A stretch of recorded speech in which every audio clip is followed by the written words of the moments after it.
A new note on positive psychology in a particular case, my case. I've started this series. We shall see about it. Yesterday, so we should see if it's continuing. But I was thinking to try and analyze my case. I don't have a wide experience with others. Even if I try, I used to talk a lot at the pool where I go about this. I guess I have mentioned the principles, the rules to 50, maybe 100 people. On top of that, there's the happiness group in Facebook. Happiness is a choice, make it. And the associated page and blogs. But the feedback for these talks was not stupendous, was not mesmerizing as I expected. But then one rule is to lower your expectations. And if we look at the group on Facebook, 20 people look at some of the posts there, but there are very few likes and even fewer comments. So the impact has been small, but I'm still trying, I'm still thinking about it, prove this thing here.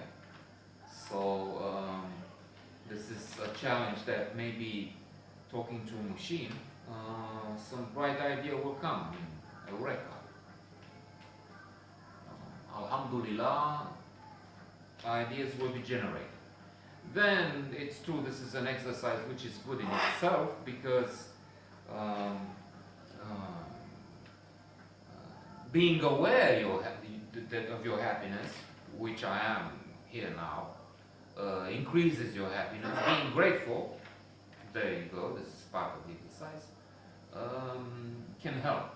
And indeed, I'm noticing a progress in my case. A few years back, maybe 4,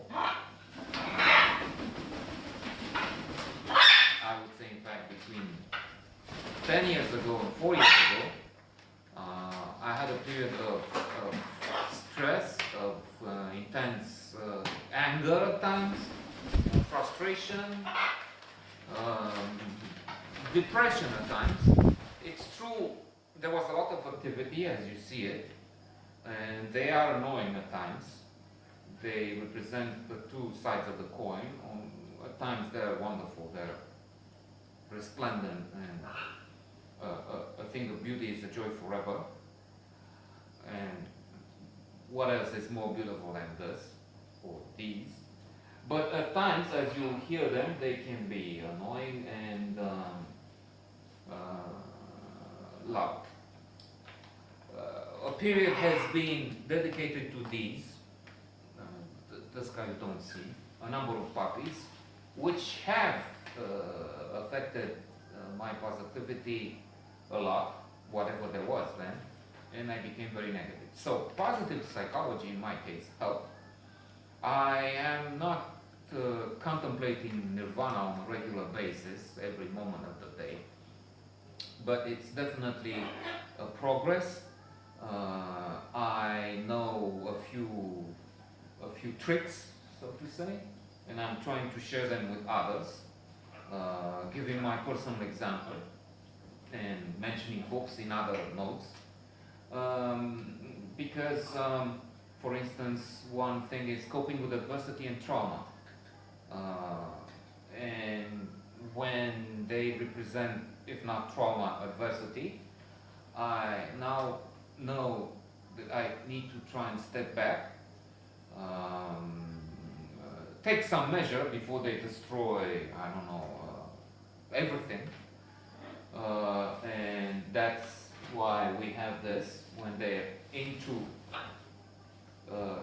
destroying this expensive couch, I just They don't like it. I mean, they like water. And this guy is starting his day with a little bath, but they don't want it sprayed for some reason. And when they're naughty, that's what they get. Plus, it's also a thing not to, when something bad happens, adversity, we have a tendency to boil in that stew. Why did he do this to me? Why did he destroy, I don't know, that piece of furniture there? He did. He does at times. And how can he do this? Why doesn't he get it? Why is he so loud? And on and on. No, that's not. You need to step out of this toxic environment, and which is getting worse. It's a spiral of negativity where you're angry. You keep mentioning the negative, the bad things that he did, he will, and then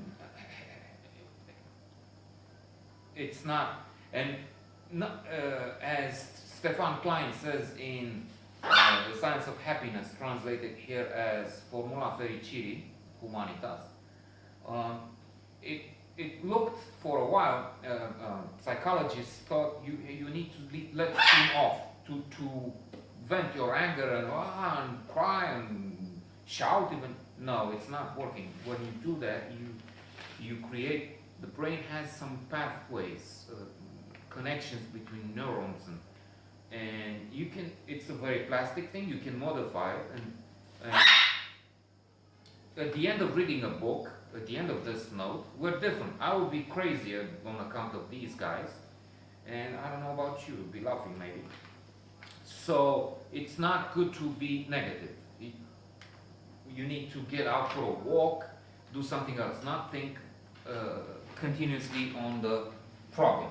Only when you can solve it, as Bertrand Russell says in The Conquest of Happiness.